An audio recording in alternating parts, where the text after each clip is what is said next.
Yes, yes, yes. Welcome back to the Cajun Libertarian Live. I'm your host, the Cajun Libertarian.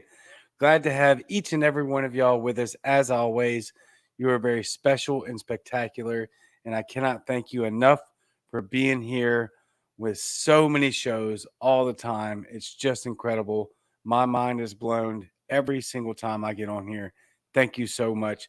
Tonight, we're going to be talking with Nathan Moxley, who is the Communications Director for the Texas LP, and wondering why they have such phenomenal success over there with their messaging game, and hoping that everyone else is going to follow suit. Also, we have the Kick Rock segment. We're going to spend a little time with Brian Lambrecht.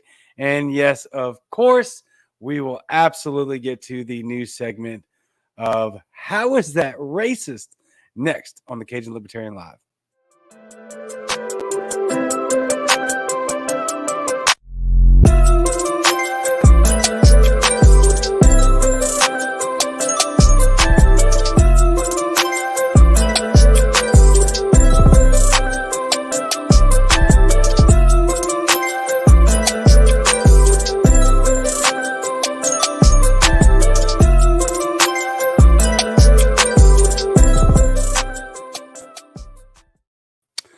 All right, real quick before I forget, do not forget, as I almost did, and I'm hoping not to give us an Anchor FM call-in moment on the Cajun Libertarian, please. That will be fantastic. You can dunk on me. You can ask me anything you want.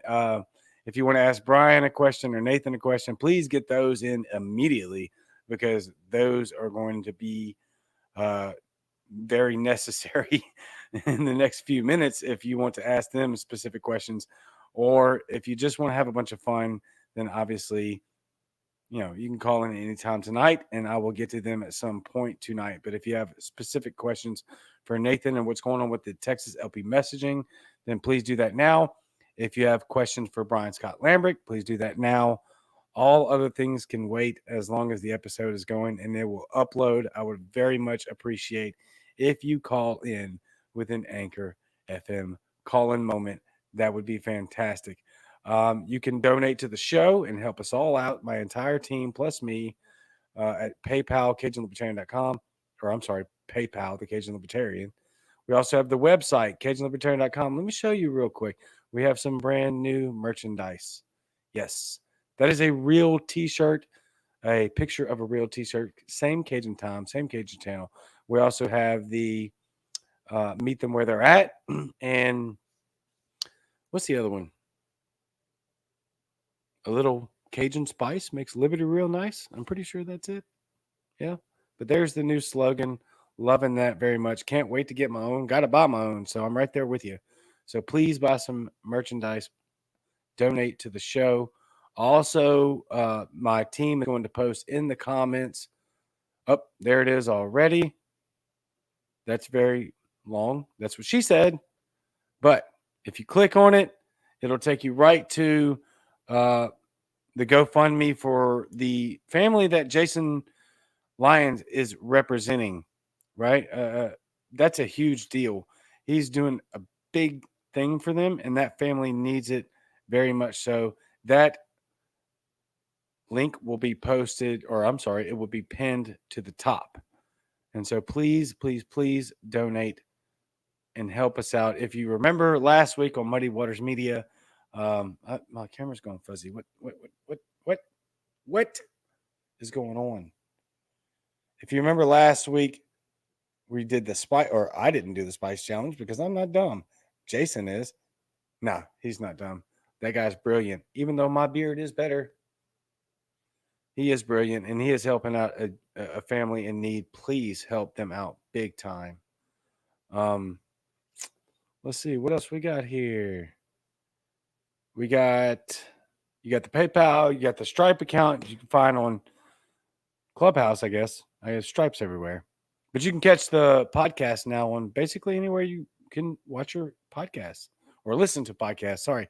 You got Spotify, Google Podcasts, Apple Podcasts, pretty much everywhere you can have your podcast. Tomorrow night, we have Matt and Spike coming on Muddy Waters Media, traversing the muddied waters of freedom which is always a phenomenal show. I love being a part of that.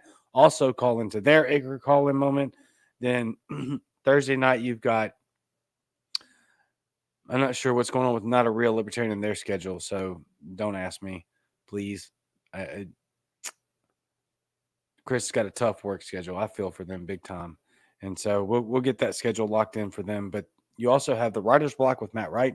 Wednesday, sorry, I passed up Wednesday. Spike Cohen with the show that he does. And I never remember anything that Spike does. I'm just kidding. It's called My Fellow Americans. And then Thursday, you have the Writer's Block. You also have the Eskimo Libertarian show, which I'm pretty sure she's picking back up after her amazing review and just in-depth analysis of what happened with the mass graves with the natives up in Alaska, Canada, all over the place, really, but phenomenal there. She took a little bit of time off.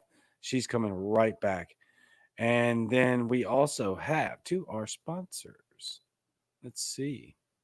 I got to scroll through all. You know what I need? Who wants to be a producer for free? Because I need somebody else to do all this stuff while I talk and run my mouth. Anyway, high-end bags and accessories. Fierce Luxury by Ashley.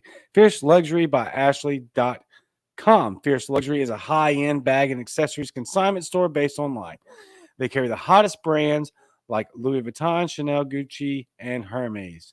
Consign with them for a 30% fee, 20% less than most consignment stores. Find them online at FierceLuxuryByAshley.com and on Facebook in their exclusive group, Fierce Luxury by Ashley.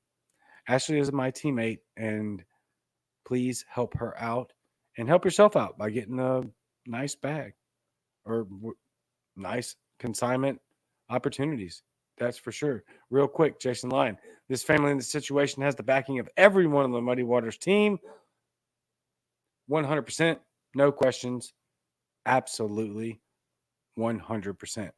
Not a Real Libertarian is on this Thursday. Yeah. I don't know their schedule. Sorry. We will figure it out. Steven says I have beard envy. You should. Excuse me. So I do have another sponsor, Vid Debate. I need a little bit of a condensed situation for them, but Vid Debate is a friend of mine, Brian Lambrecht, who is an award-winning journalist. I've had him on the show. He's the vice chair of the State Party of Libertarian Mississippi, and he has also pitched in to buy sponsorship on the show for all the way through December. Vid Debate's a new app that he's created himself. It's actually it's pretty ingenious, and I'm loving what he's got going on with Vid Debate. He's going to get me a very condensed, precise definition of what it means to be on Vid Debate.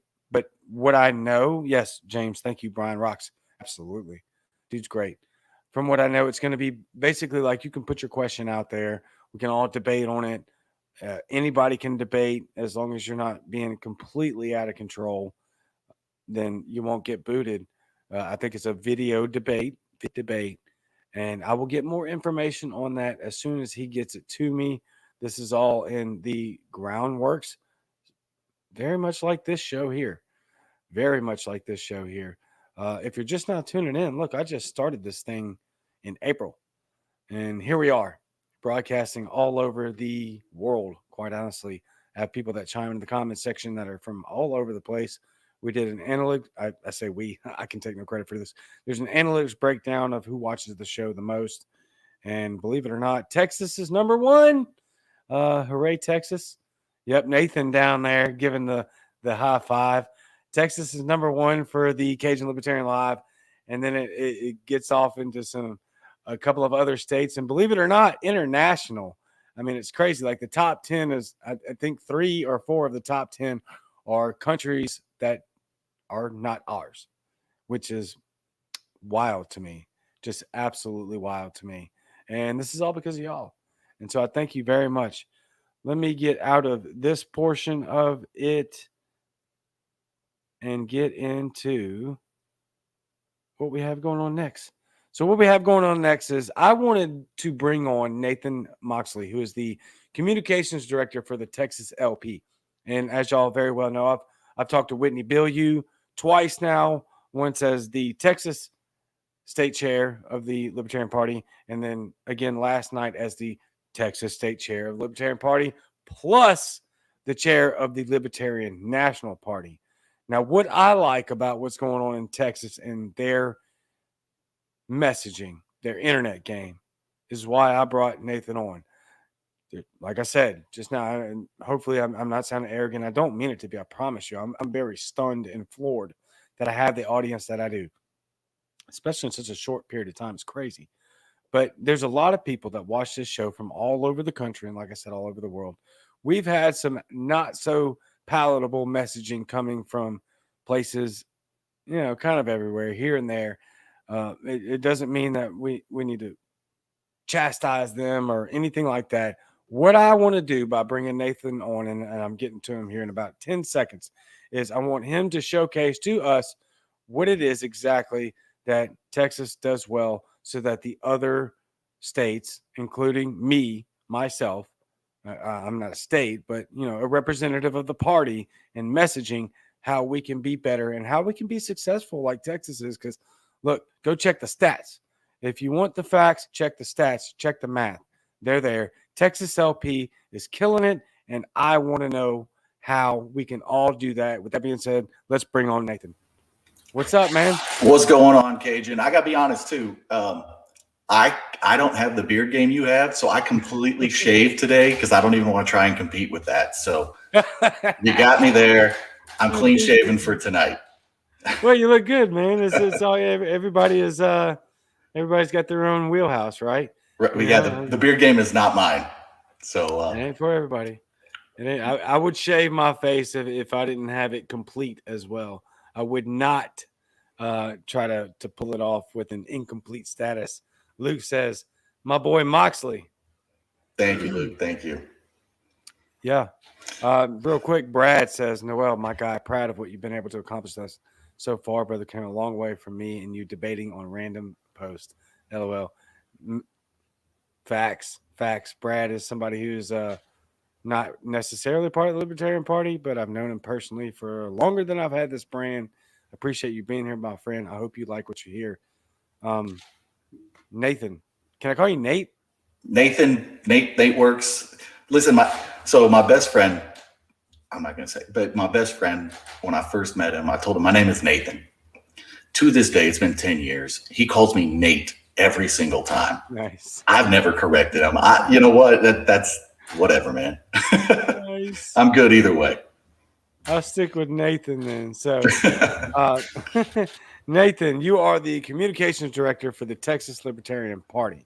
Yes, sir. You guys have the gold standard of messaging on social media.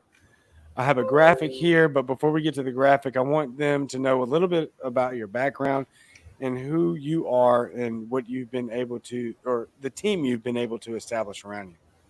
Sure. Yeah. And before I even dive into any of that, I don't want to take any credit for this. Like, seriously, the stuff that my team is doing is phenomenal. These guys are absolutely killing it on every aspect, every facet they've been put into.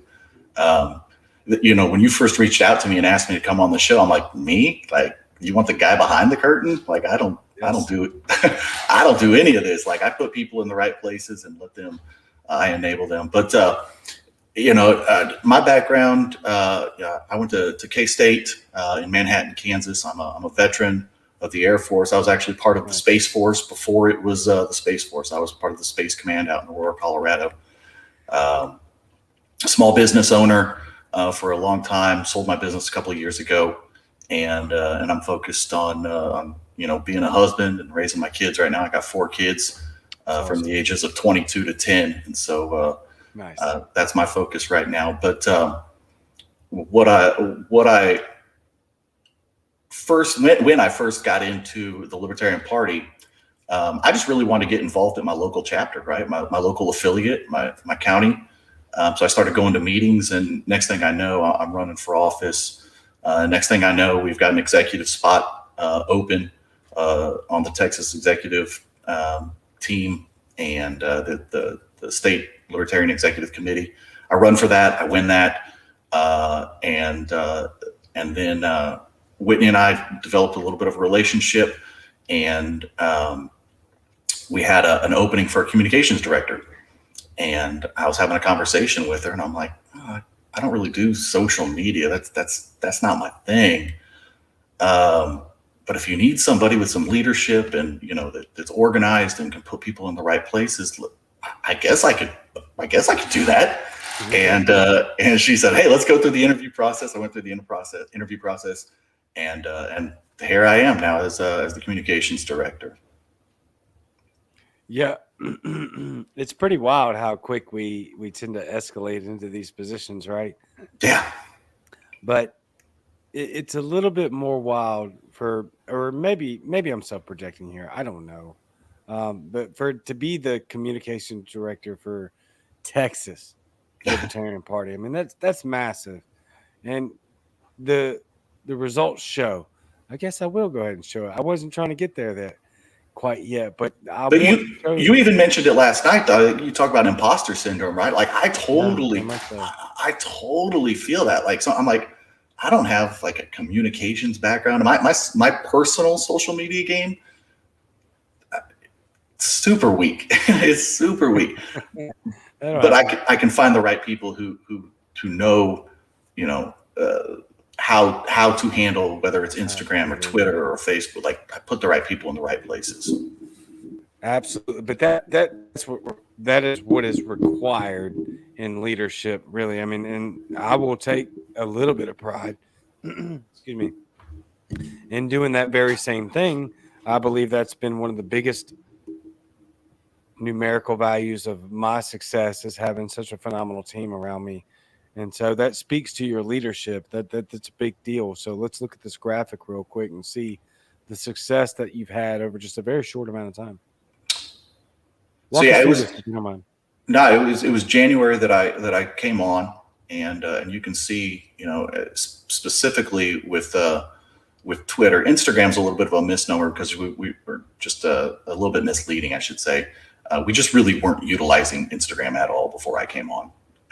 And so, but I mean, if you look specifically at Twitter, I mean, it's crazy. I wish I could give him more accolades, because he is absolutely doing everything asked of him and some, and he's doing it professionally. He's doing it in a way that represents all the libertarians here in Texas that we can be proud of.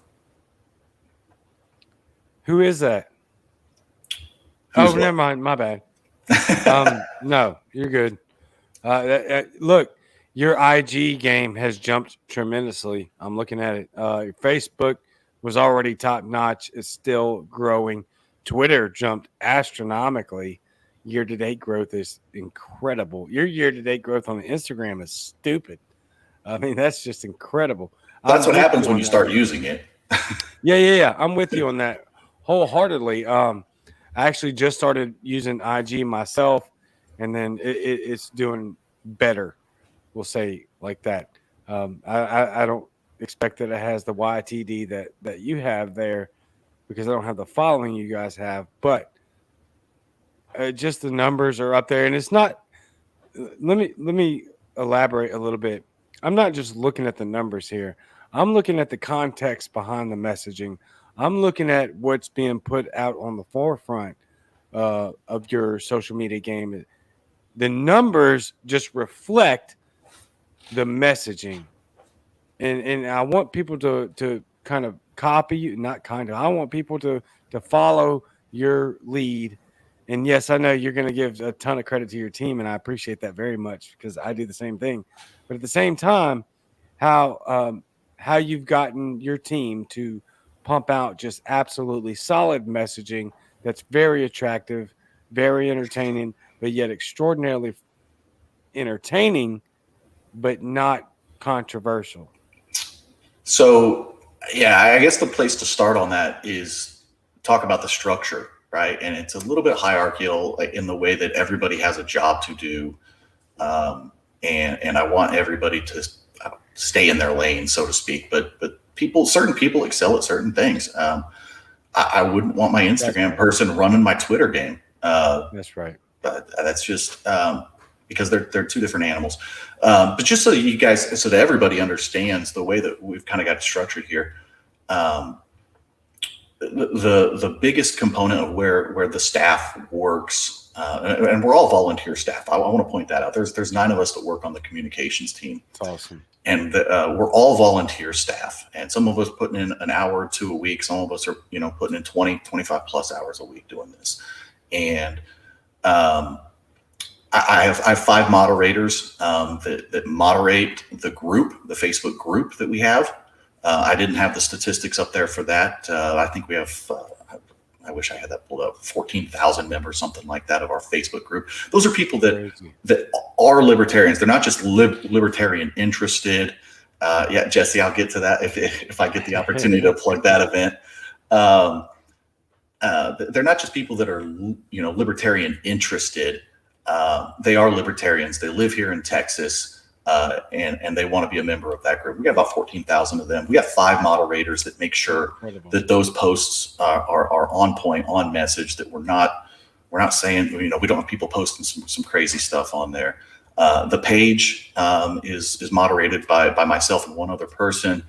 Our Instagram is currently me, and I'm hoping to get somebody in there very soon. And then I've got my Twitter guy that's handling our Twitter account. We also have somebody that runs our MeWe account, which I think, everybody in here is like, MeWe. Nobody. Yeah, I know. And then the other thing that we've got going on in our communications team, we put out a newsletter every single month to our members here in Texas. And the girl that runs that is doing a phenomenal job, just knocking out of the park every single month, on time, great content, talking about all the events going on here in Texas. And so, putting people in the right places to do their job, and I don't have to worry about the job getting done.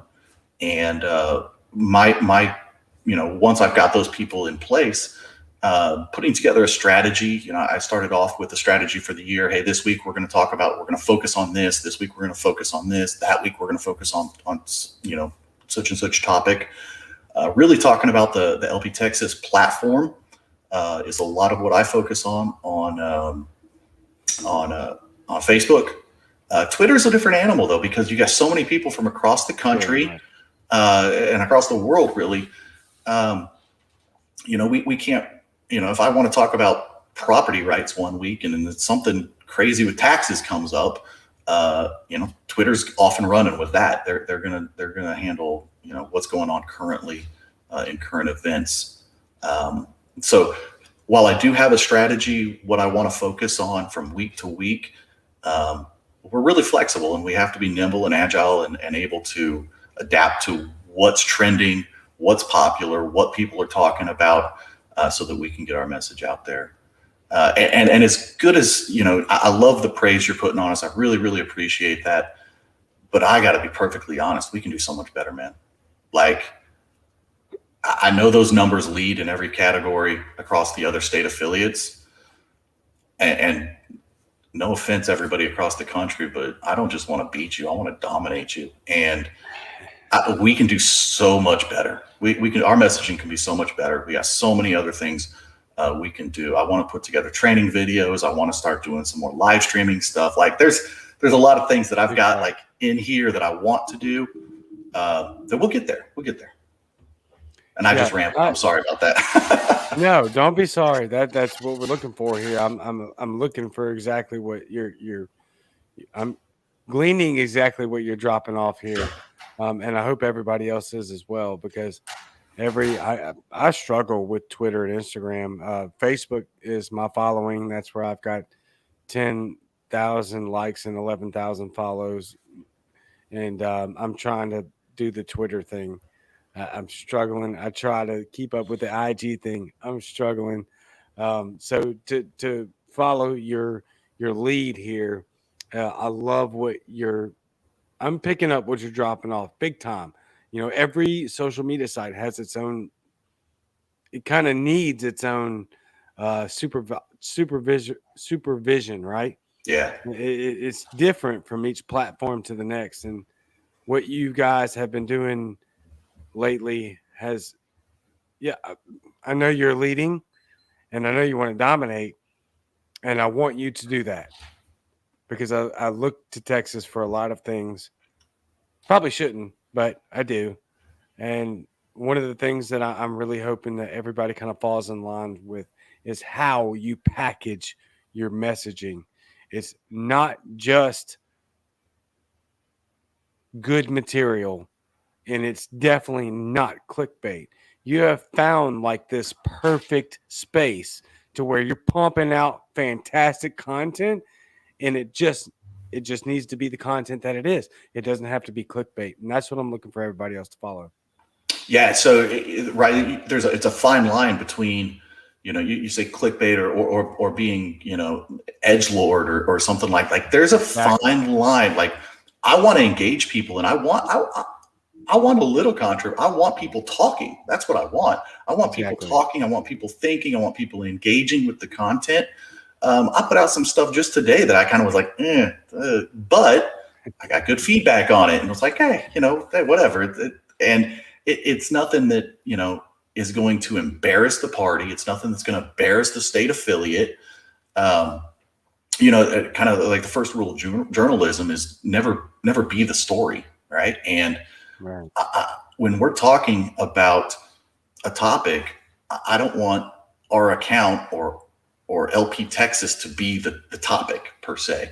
I want to talk about whatever the issue is that we're trying to raise awareness about criminal justice reform or something. I want that to be what people are talking about, not about, well, LP Texas is full of crap, like, well, whatever.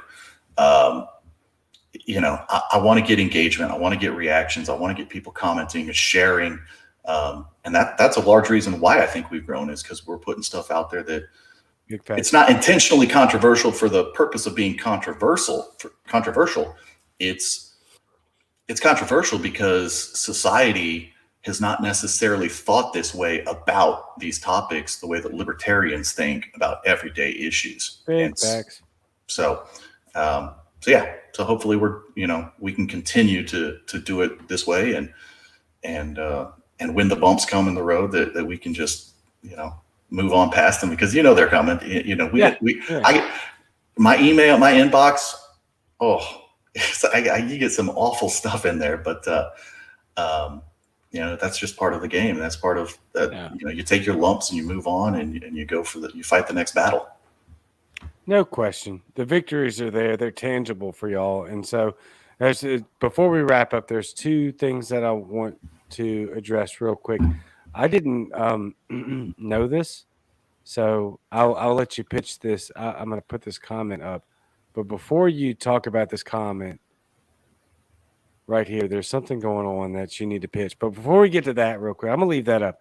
Before we get to that real quick, I want to ask you, because we talked about this beforehand, one of the things that I didn't appreciate about some of the not so palatable social media that's been coming out is how our fellow libertarians and county affiliates, state affiliates, kind of highlighted some of the not so good social media things. And I think we're on the same page here.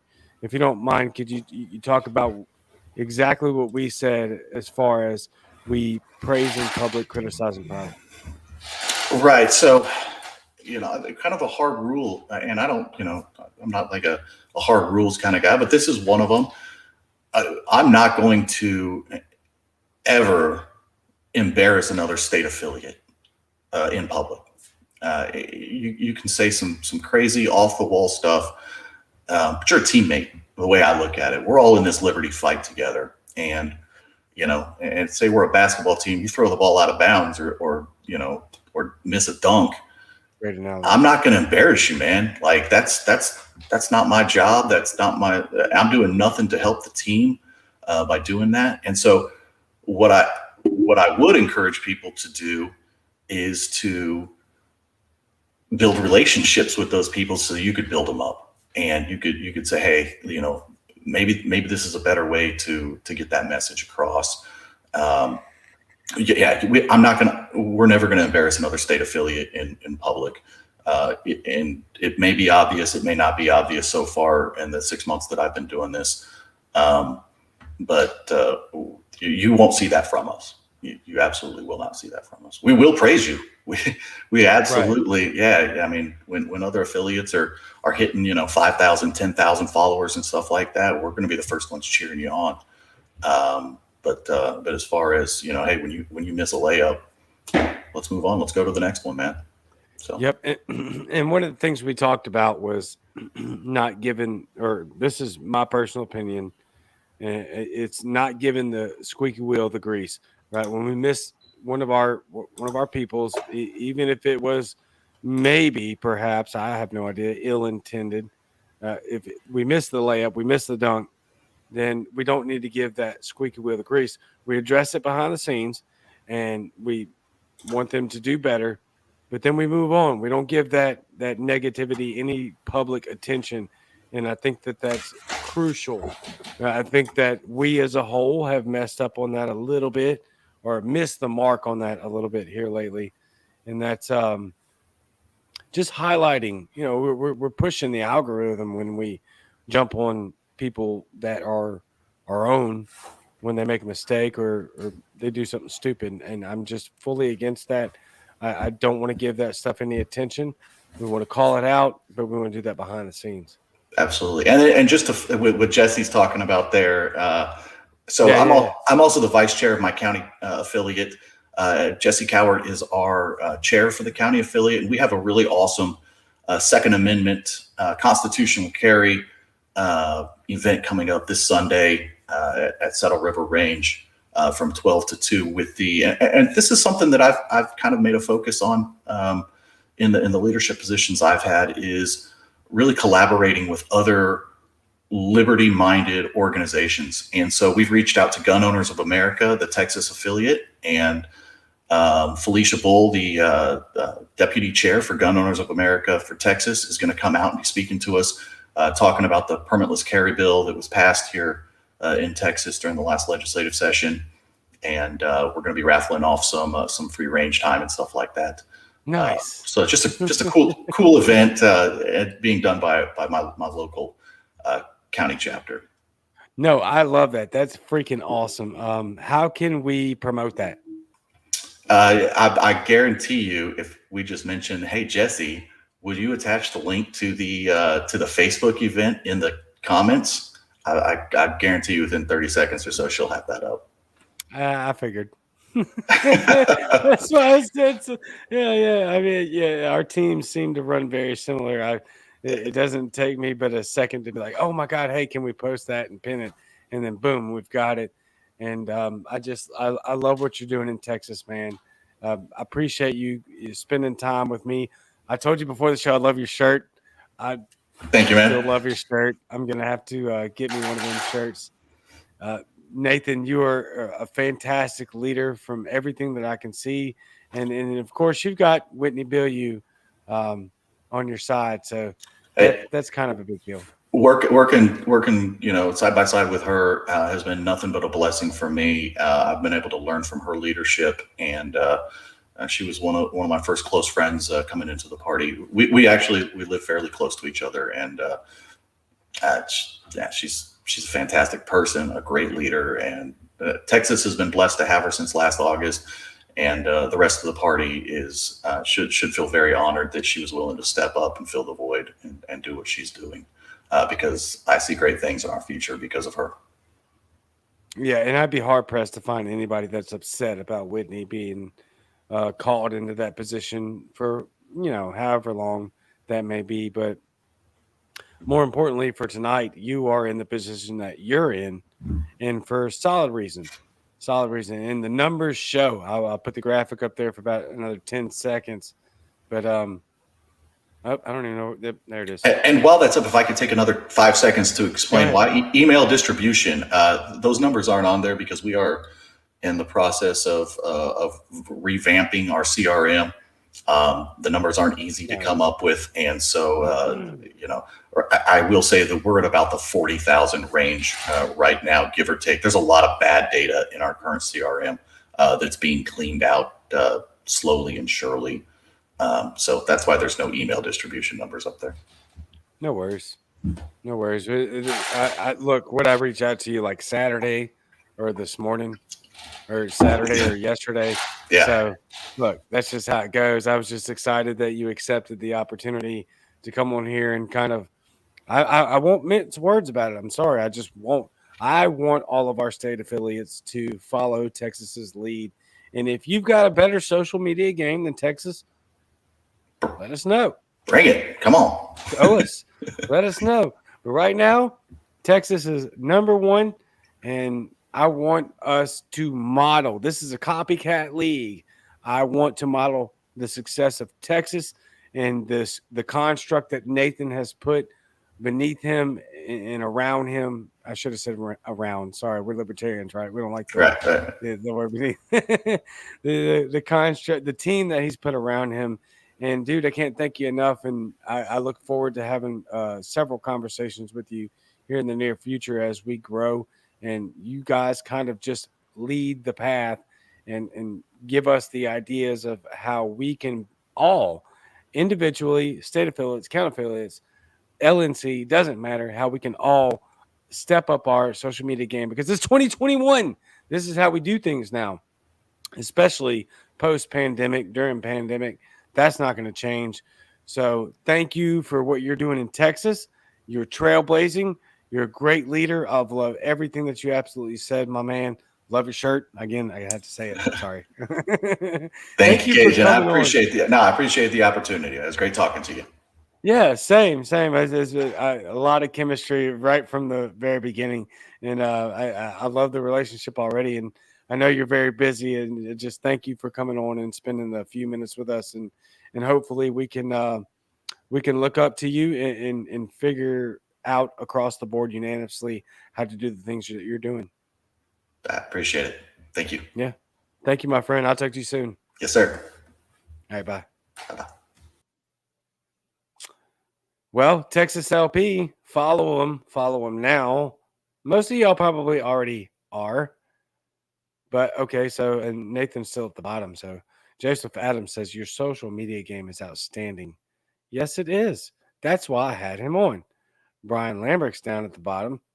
He's waiting to come on because he's very busy. And so I have to bring him on. Now he's telling me something else. But more importantly, I what is going on? All right. Follow Texas LP social media. Do it now. Look at what they're doing.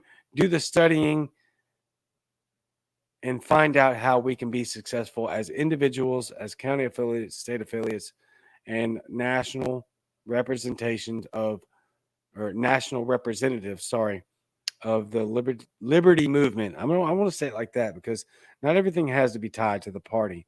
The party represents the liberty movement. But more importantly, we need to pull people into the fold and create allies in order to move this torch forward. And so with that being said, moving the torch forward, let's spend a little time with Brian Scott Lambrecht. Shall we? Yes, we shall. Brian. Uh-oh. He's got a hat on backwards. I'm concerned. Hi, Cajun. Hey, Brian. I love you. What am I doing here today, Cajun? I don't know. We have this conversation like daily. I don't know. You do whatever you want to do. What are you mad about? Are you mad about? You look mad. What happened? I'm always mad. Today's been a weird day. It's been an exhausting weekend, and I had to take my cat to the vet because one of my cats was having convulsions, and that was very disconcerting, and she became my immediate priority for the day. So I ended up taking care of her, and then I brought her back home, and instead of working on my computer and getting Spike stuff done, I basically lied in bed with a cat and played on my phone for about 4 hours. So, but I was worried about her. But I have a story for you today if you want a story, unless you want me to yell about something. But I wasn't sure what you wanted today. You always spend... Well, go ahead. I want whatever Brian Scott Lambrecht wants to talk about. See, now you say that, and then I start talking about things, and then you regret it really fucking quick. When have I ever regretted it? You're a self-projecting friend. So I want to tell you a little story. You want to hear something about the Revolutionary War? You want to learn some history? Hell yeah. Get my volume up over here. No, you're good. You sound and look great. It's out of the ordinary. Okay, already you're starting by lying to me. No. I just told you. I was honest. I said it's out of the ordinary that you look and sound great. Have you seen my cup, by the way?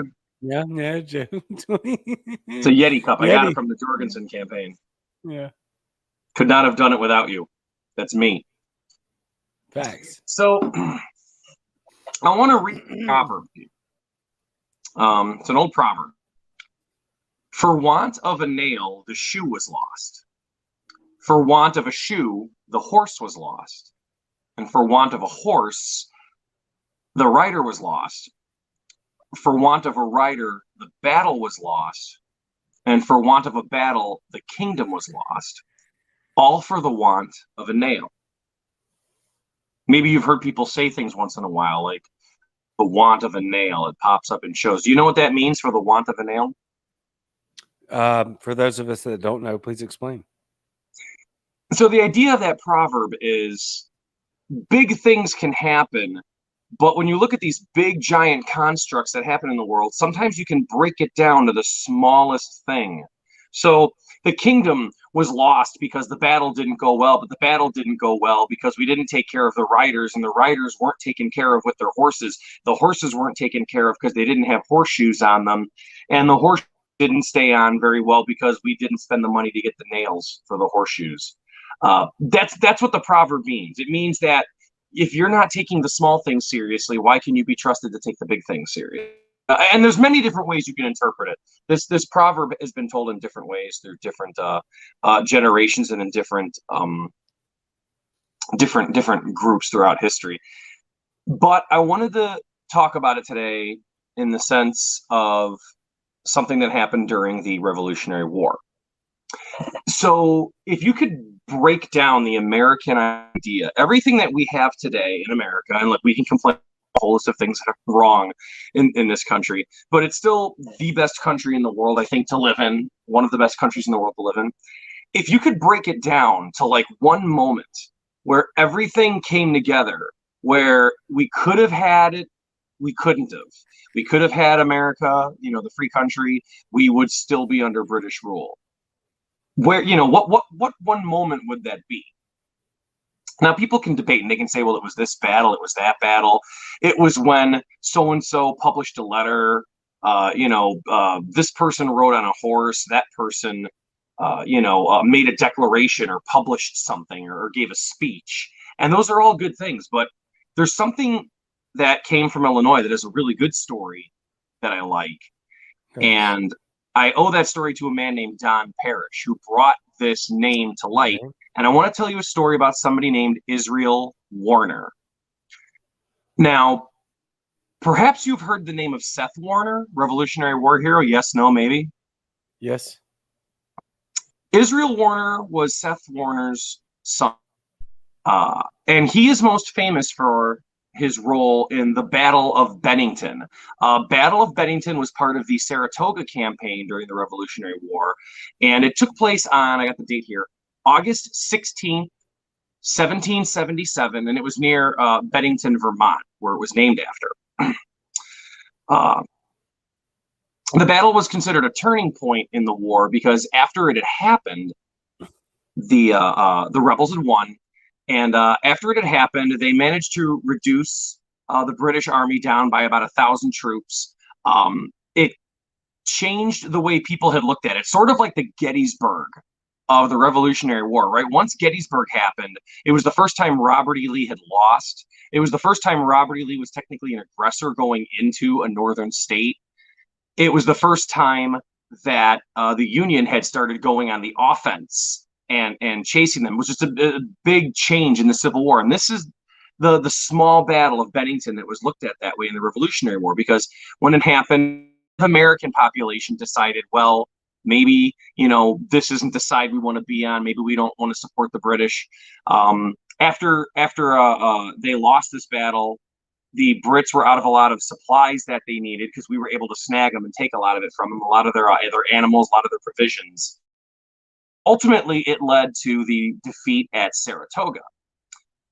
And Saratoga that happened shortly thereafter, well, that's when the French looked and said, hey, you know what? These rapscallions here just might pull this off.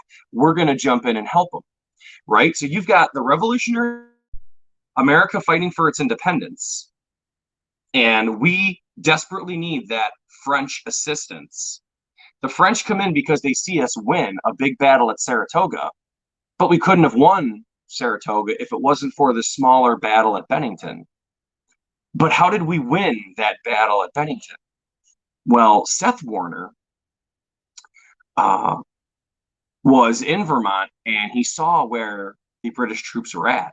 And he realized that, you know, we have a moment right now where we could overtake them, we could beat them, and we could take their supplies, because it was a small amount of men, but they had all the provisions, everything that was going to back up. Oh, who was it? General, I'm going to get their name wrong. General Burgoyne's army was about to get a lot of provisions that were going to beef them up and make it much harder for them to fight in the long run. And he thought, you know what, we've got a moment right now. We need to do something.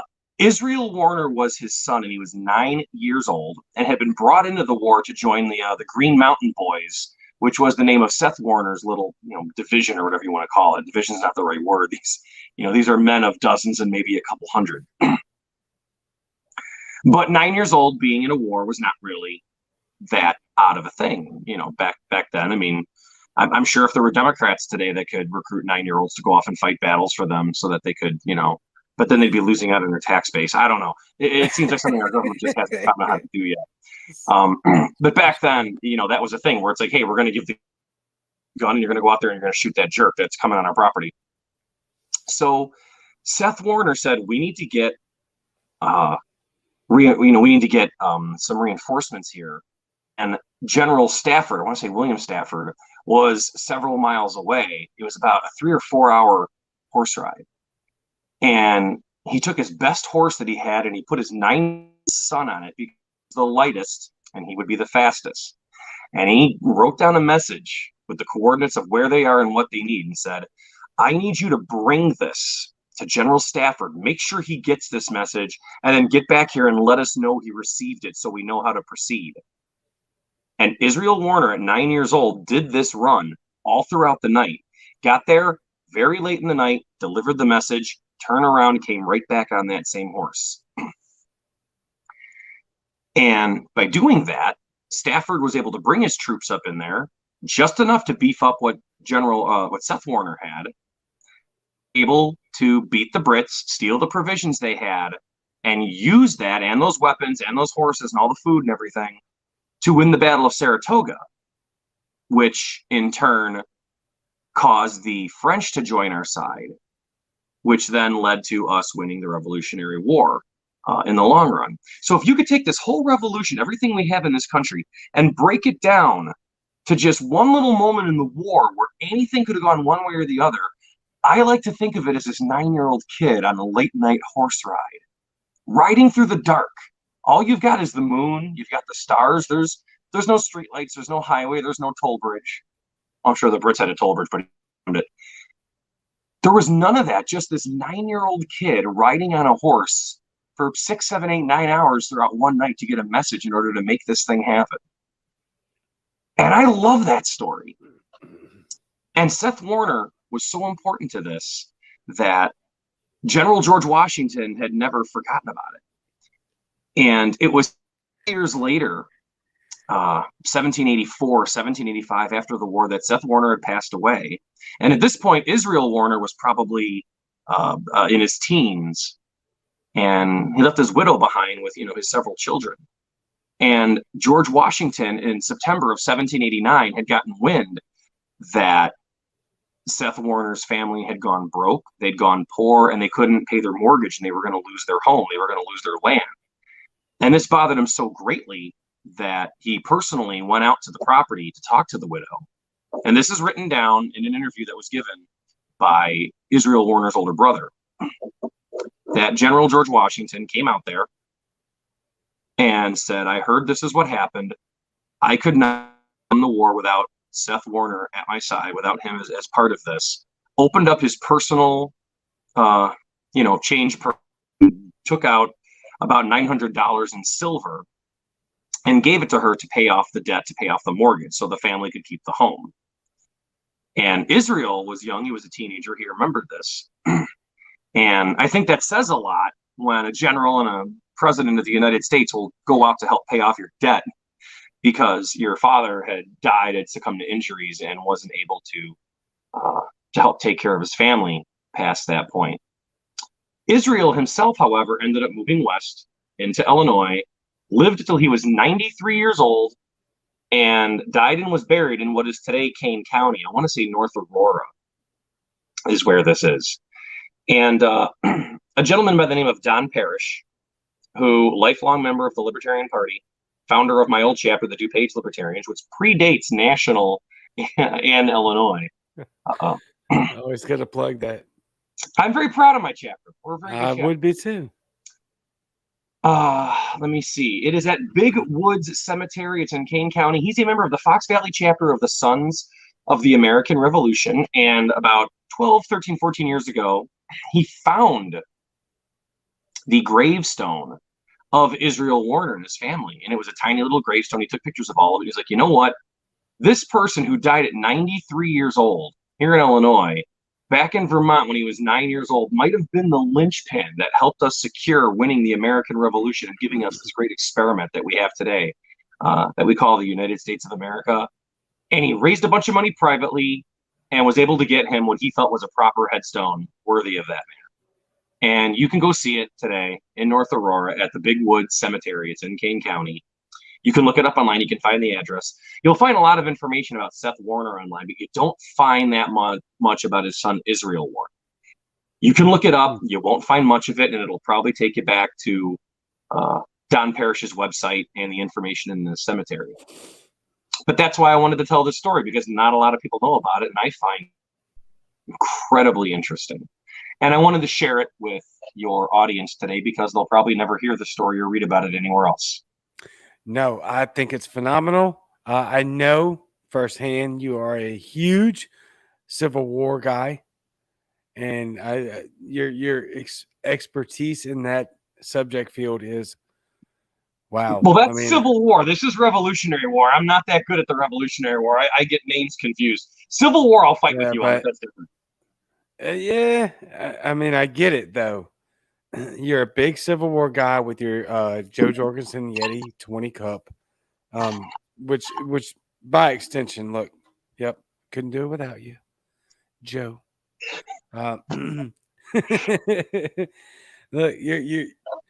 you're a big history guy.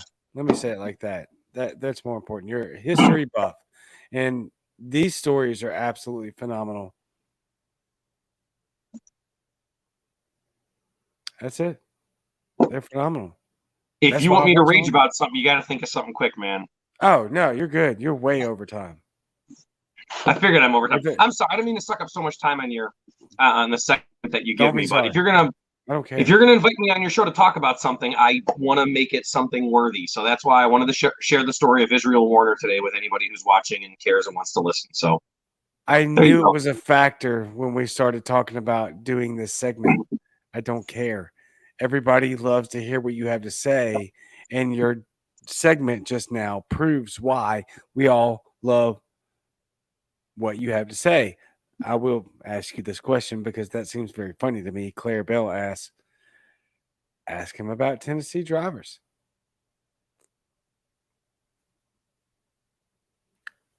She's doing this on purpose. She's downstairs and she knows she's going to start hearing me yelling upstairs. Yeah, she wants you to rage. Yeah, I mean, look, if you get off of here, go through the comment section. You've got a phenomenal amount of questions in here. Are they all trying to find things for me to complain about, get my blood pressure up right before I go to bed? Is that what this is about? No, I'll show you. Look, I'm gonna show you one before you get off. I thought the Green Mountain Boys were Ethan Allen's. Ethan Allen, yes, they were. Ethan Allen hung out with Seth Warner. Every time you look up Seth Warner, Ethan Allen's name is mentioned. That was a good call. That was good that you caught that. I knew you would know it, but that's what I'm talking about. Go through. I know you've got some things to go to with Spike and all that, but actually I do. Look, I gotta refill my iced tea, and I gotta go over. Spike's gonna be at Freedom Fest this week. He is one of the main event speakers that got added just at the last minute. That's a whole other story. But he got added to Freedom Fest. He's speaking not tomorrow, Wednesday night. Wednesday night is opening night at Freedom Fest. And then he'll be taking part in a couple panels on Friday and Saturday. He'll be attending some of the late night parties that they have on Thursday. So I don't know if a lot of it's going to be streamed online or not, but if anybody's going to be out in Rapid City, South Dakota, Spike will be hanging out at Freedom Fest for Tuesday, Wednesday, Thursday, Friday, Saturday. And I think he comes back on Monday. So if you're in the thrilling, action-packed city of Rapid City, South Dakota, go hang out with Spike. Yeah. Joseph Adams says that was a great story. I'm telling you, get in the comment section, bro. Look at all this. Oh, I like that. That the payroll might still be buried somewhere in the Carolinas. That's great. Your wife says next time. Yeah, Claire wanted me to wait. The problem with Tennessee drivers is that they can't think more than 1 or 2 steps ahead of what they're doing on the road. You would never want to playing these people. I can't imagine anybody here ever playing chess because they can't think more than 1 or 2 moves of what they're going to do. They have no idea what a turn signal is. And they are so grateful down here in the fact that they don't have to deal with red light cameras like we do in Illinois or Chicago. Every time you want to make a right turn, there's a yield sign, so you can just go. They've got all this freedom to just go and move around here in Tennessee, and they abuse this by sitting around and hovering between 2 fucking lanes, not knowing which on-ramp or off-ramp they want to use, and just kind of camping out in the middle between different fucking lanes. They can't make decisions where they want to go. They're even worse at the drive-thru.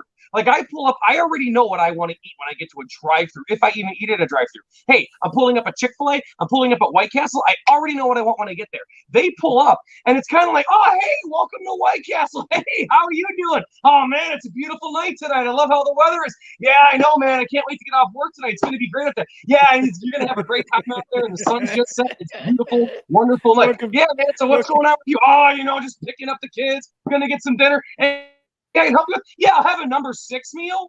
Like, what the fuck are you doing this for? Order your damn food and go. I don't know why people fucking do this. That doesn't happen in Chicago. I'm not used to that. In Chicago, we move at lightning-phase speed. And down here, it's like nobody hurry. Like, nobody has any place to go. They have no obligations. There's nowhere they need to be. I don't fucking understand it, Cajun. What's going on? We got places to be, but we're going to take our time getting there. I don't understand that. Oh my goodness! All right, I gotta let you go. We're gonna pull up at the stop. We're gonna pull up at the stop sign and roll the window down and say, "How you mama and them doing?" I mean, that's just what we're gonna do. It's the hospital. But you love us, though. You're just too. This is your personality. You're in a rush. I love the land. I love the beauty down here. I love the hills. I love the mountains. I love the air. I love the rivers and the streams and the lakes. The drivers are balls. It is I don't know what. Then we found out that driver's ed's not a requirement down here, which at first I'm thinking, okay, well, good. I don't want that many state regulations. The state doesn't require that high school kids take driver's ed. But holy fuck, does it make sense? You know what? Auto insurance was the only expense that went up for people when they came down here from Illinois. All the expenses came down. The taxes are lower. The cost of living lower. Everything's lower. Auto insurance goes up. Yeah, because they drive like idiots. I got to let you go, Cajun. I got to get to work. All right. Brian, I love you. You are the man. You are loved all around the country. Your work in activism is unparalleled. Thank you so much. Thank you for coming on my show. Yeah. Every Monday, spending time with Brian Lambrecht. Thank you, my friend. Catch you later. Yep. See you. Brian Lambrecht, you got two sides of Brian right there. Let me clear something up here. I do not vet anything that Brian talks about prior to coming on the show. I don't vet anything, to be honest with you. I just let it happen. And Brian is an exceptional human being. He may not be the most palatable with his vulgarities at times, but the dude is brilliant, and he works harder behind the scenes than just about anyone I know. There's a handful of people I could just highlight right there with him, but that dude is brilliant. You saw it. He's a historian. He's going to tell you he's not a historian, but he is. His Civil War knowledge is next to none. I've never met anyone like, I know he was talking about the Revolutionary War and he wants to degrade himself, but I will not let that happen because his knowledge on history is phenomenal. His passion, his drive, and his character, his personality is fantastic. So, thank you, Brian, for coming on. Claire is his wife, and so she has every time, every single opportunity to drag him. Yeah, she is going to. Janice, good for you, Cajun. Go with the flow. FLOW. Thank you. That is kind of my shtick. So, moving on with the shtick, let's get into our next set. We are already over an hour, right?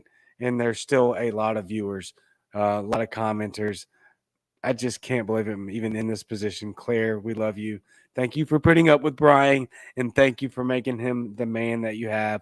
Happy anniversary. I think it's like right now or very, very soon for y'all. 19, 20 years. I mean, it's incredible. Phenomenal couple right there. She is also a phenomenal libertarian and libertarian or liberty activist. With that being said, let's move into our next segment. And we're going to keep it quick. Matter of fact, you know what? Let's take an anchor call in moment, shall we? We have one, at least one, just one. I did not vet it. I literally just said that. I didn't remember I wanted to do this. I just told you that I don't vet anything. So here we go. This one is from Jason Lyon, the not legendary beard, because I am the legendary beard of liberty. You can see that by the facts right there. So let's listen to what Jason has to say because he is also a phenomenal human being with an almost phenomenal beard as mine. Hey, Cajun, it's Jason Lyon, Mr. Merc of the Bearded Truth, the legendary bearded bro from Muddy Waters Media. I want to thank you for this episode tonight, but I have a question for Nate.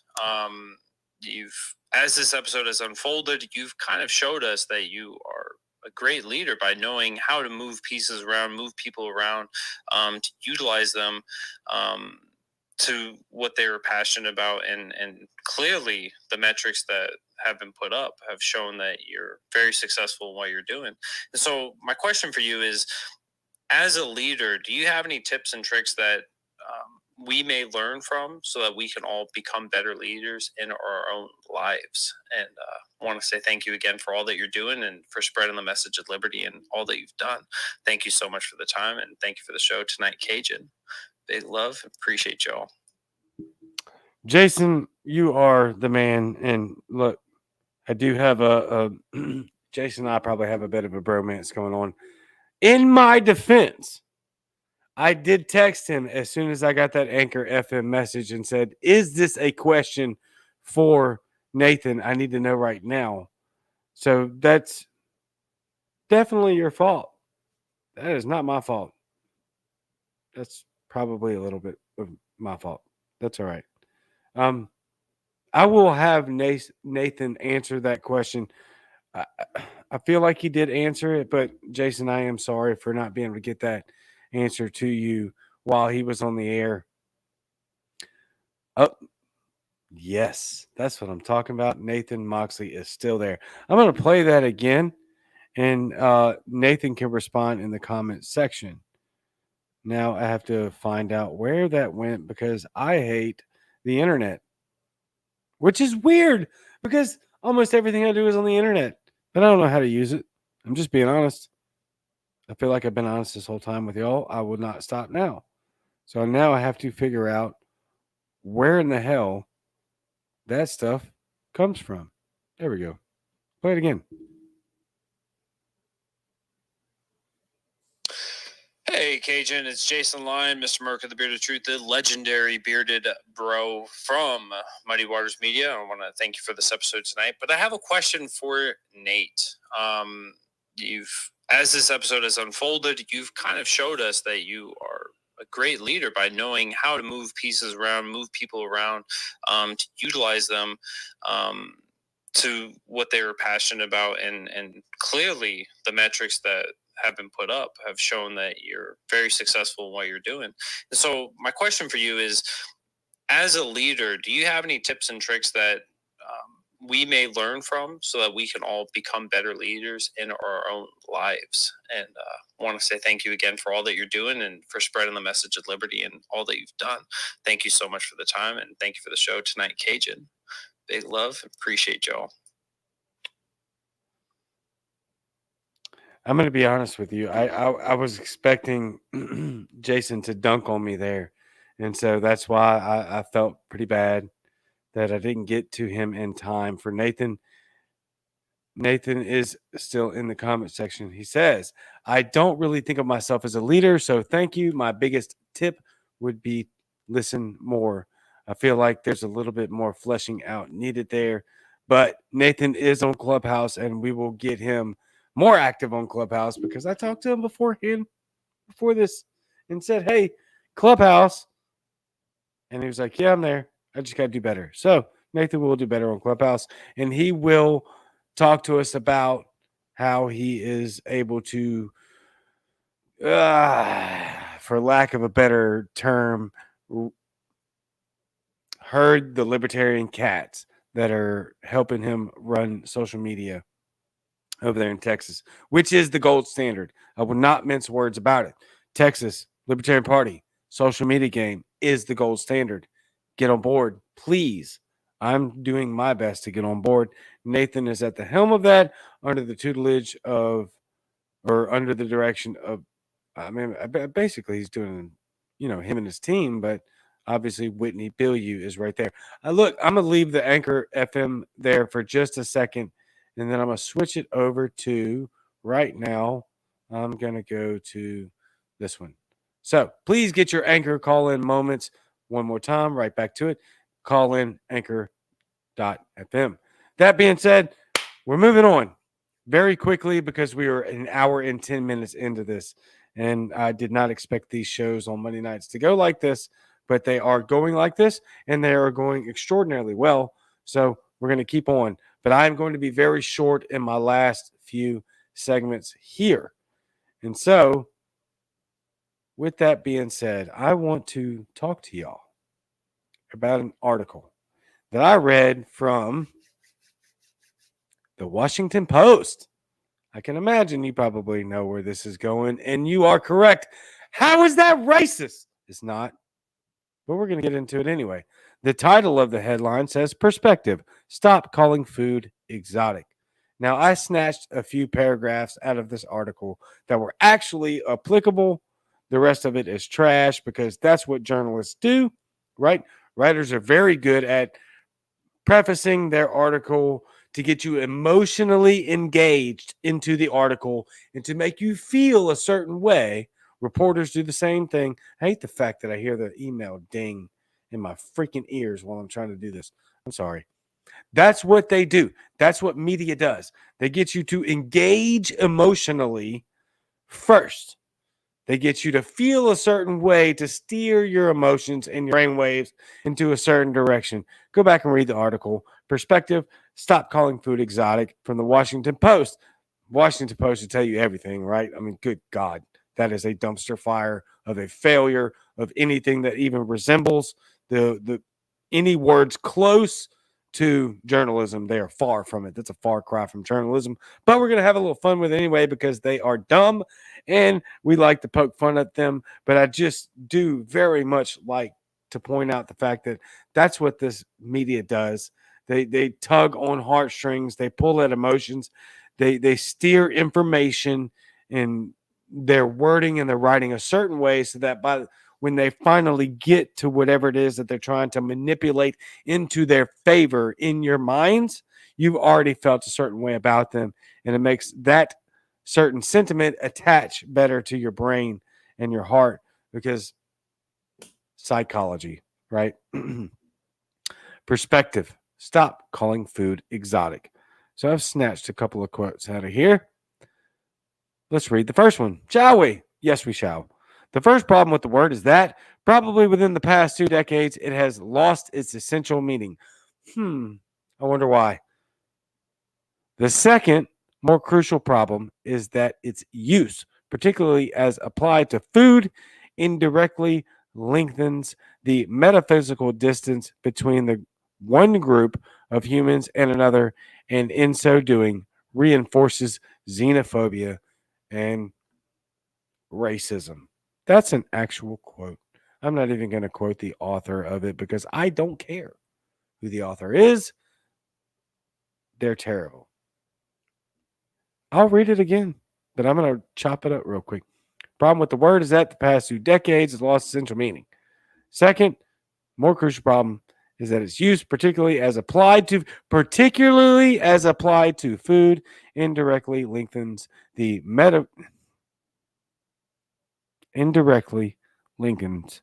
metaphysical distance between one group of humans and another, and in so doing, reinforces xenophobia and racism.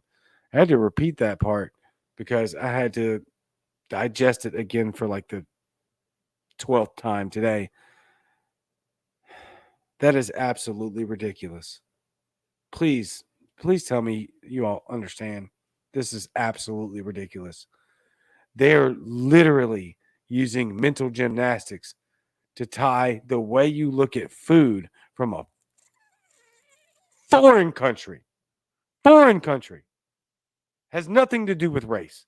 It has everything to do with an unknown territory and unknown food. Okay? It has nothing to do with race, xenophobia, racism. It's absolute trash. It's gaslighting. Once again, they're trying to trigger your mind into thinking and questioning your actual state of being. Like when you walk out in the streets, when you drive your car down the road, you look at people and you talk to them, and you're not racist, right? Or at least I hope you do. That's how I feel. I don't feel racist at all.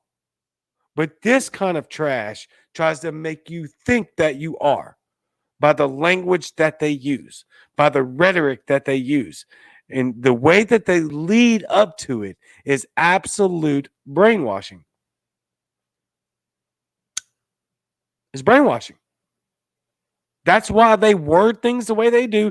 And make no mistake, I'm not discrediting this author or this writer in her ability to manipulate. Sorry, I'm a little fired up right now. Manipulate our minds and our thought processes into a way to when she actually introduces how they feel. Go read the article. There's several paragraphs before we get to the actual content. Several. The reason that they do that is to make you feel and to steer your emotions into a certain way so that when you actually get to what they want to say, it's far more palatable and acceptable. It's just propaganda at the worst. And it's division, divide and conquer. That's what this whole race thing is about. Do we have race issues in America? Hell yeah. Of course. There's real race. I'll get to that. I'll get to that. All right. There are real battles we have to fight. Calling your food exotic is not one of them. Neither is smiling. Apparently, that's racist. You know what? How is that racist? It's not. It's a rhetorical question. It is not. Neither is calling food exotic. It's not racist. It's called, this is the language you've used for a little while, and you didn't mean anything by it. It's exotic food to you. Exotic is a good term. Anytime you've used the word exotic, or I have, maybe I'm self-projecting, correct me if I'm wrong in the comments. Anytime I use the word exotic, it's a positive. It's positive. That's like, I like that. It's exotic. But no, they want you to second guess every single thought process that you have because divide and conquer. Dr. Fletcher, thank you, my friend. You are the get on Clubhouse. Get in with Dr. Fletcher. That dude he's way back. He needs to do this, not me. Dr. Fletcher is amazing. Next paragraph. I have never heard the word exotic used in reference to something that is white, says Chandra DL Waring, professor of sociology at University of Massachusetts, Lowell. I have never heard the word exotic used in reference to something that is white. Because the word exotic doesn't apply to race. It's not a color. It's food and landscape. Hoosier. Yes, you are correct. I'm trying to cuss here. I love Jesus. I'm a Christian. I hate this. I will tell you right now. There's not many things I'll tell you that I hate. I hate this right here. I hate this trash that they try to push in your face and try to divide us by skin color. I hate it. You know what? There's no such thing as black or white. Did you know that? Yeah, you probably did. It's called common sense. We're all just some differing shade of brown. That's a fact. Using the terms white and black is just more division. Yes, it's easier to point out things, right? Like, did you see the guy over there? Those cool shoes. What guy with what cool shoes? The black dude wearing the Converse. Okay, that's an easy one. That's fine. This is nonsense. This is ridiculous. Don't fall for it, please. The last thing I'm going to say about this particular instance of how is that racist because it's not is her very own effing quote, which precedes all of the information that I just gave you, which is fantastic because she let us know from the gate that this isn't real. And I'm going to prove it to you. Reading the word hit me like a slap. And initially, I wasn't even sure why. Did they think the dish sounded odd or disgusting? These are her words as somebody who put a food review out that got offended by the word exotic. She was offended by the word exotic because she didn't know how to take it emotionally. So what did she do? Write an entire effing article about how the word was racist. She let you know before she even got into it. She didn't know what the hell she was talking about. She made that shit up on the fly. She got offended and she gave it to you right there. Reading the word hit me like a slap. And initially, I wasn't even sure why. Because you didn't need to be offended in the first place. That's why. Did they think the dish sounded odd or disgusting? No. You're just a sensitive creature that has no effing skin and needs to grow up as a human being. That's why. And that's all I have to say about how is that racist tonight.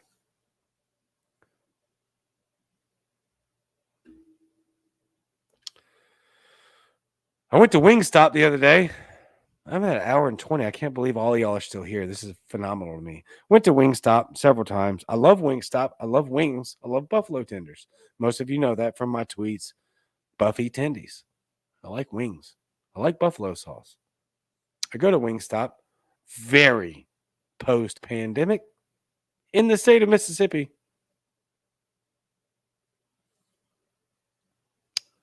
It's like 3 weeks ago. Thank you, Joseph. We love your show. I love you being here. I love every one of y'all. Y'all give me the courage and the inspiration to continue to do this on so many nights a week and to continue to be here at closing in on an hour and a half now. And I've got, 1 to 2 more segments left. I'm trying to wrap it up as soon as possible. The racist thing just it drives my spine. There's a lot of racism. I'll get to that. Wingstop, by the way, decides as I'm standing in front of the guy who was fantastic, by the way. I'm bashing the Wingstop Corporation right now, not the dude that was working Wingstop. He was fantastic. They use the automated machine, right? I said, okay, I'm a type 1 diabetic. What do you have? So, all we can sell you is Diet Coke. I'm looking at the machine over there. I'm going, did you have Diet Reaper right there? I'd love Diet Reaper. I love diet root beer. Root beer is my favorite drink. We can't give you diet root beer because we're not allowed to. Why aren't you allowed to? Because of COVID. What does COVID have to do with diet root beer? Because we're not supposed to touch the machine any more than you have to. Oh my God. It's touch screen. You can give me Diet Coke. You have to touch the same screen to get the Diet Coke. Dude was great. Got me a diet root beer. It's not on him. Love the staff. This is on Wingstop. Do not feed me this. You want to know how you construct conspiracy theories? This is how. By looking at a machine that you have to touch the same damn way and saying I can't have diet root beer over Diet Coke because they don't want to spread COVID by touching one machine. The same machine that you have to touch to give me the damn Diet Coke. It's not about spreading a virus. It's about the fact that you didn't want to buy the necessary ingredients to fulfill the obligatory duties of giving me a diet root beer. So what did you do? Say, oh, it's on COVID. We don't want to touch the machine any more than we have to. All you can have is Diet Coke. Wingstop, kick rocks. Kick rocks. Kick rocks. For that, you can kick rocks. You know us can kick rocks. The DNC for trying to tell us that they're going to monitor our text messaging. That's a story you can look up. And then the Associated Press and with others try to debunk that by saying it was a lie. Let me read it to you. Politico put out an article saying that the DNC was going to monitor our text messaging over COVID vaccination information. And then that was, of course, corrected by PolitiFact and other organizations. The Associated Press reported on stories circulating online incorrectly, asserting the Democratic National Committee is working with the Biden admin to monitor private citizens' SMS communications in a move to crack down on anti-vaccine text messages. But Lucas Acosta, great last name there, totally can trust that one. A senior spokesperson for the DNC said it's simply notifying SMS aggregator companies like those. When it believes a political mass text is fraudulent or violates the company's messaging policies, the only text reviews are those distributed in mass A to American citizens through broadcast text platforms and reported to the DNC. The White House declined to comment on the record. Of course they did. So you can kick rocks. Kick rocks. Kick rocks. Monitoring our text message and then try to lie about it with some trash. For you know what? Kick rocks to fact checkers. Kick rocks, fact checkers. I love y'all very much. Take it or leave it. That's just the thought. I'm out. I probably should have done it that way. Same Cajun time, same Cajun channel, Wednesday night, interviewing Jacob Turner. You heard it all here. I love you very much. Thank you. I love you. I love you. I love you. I'm out.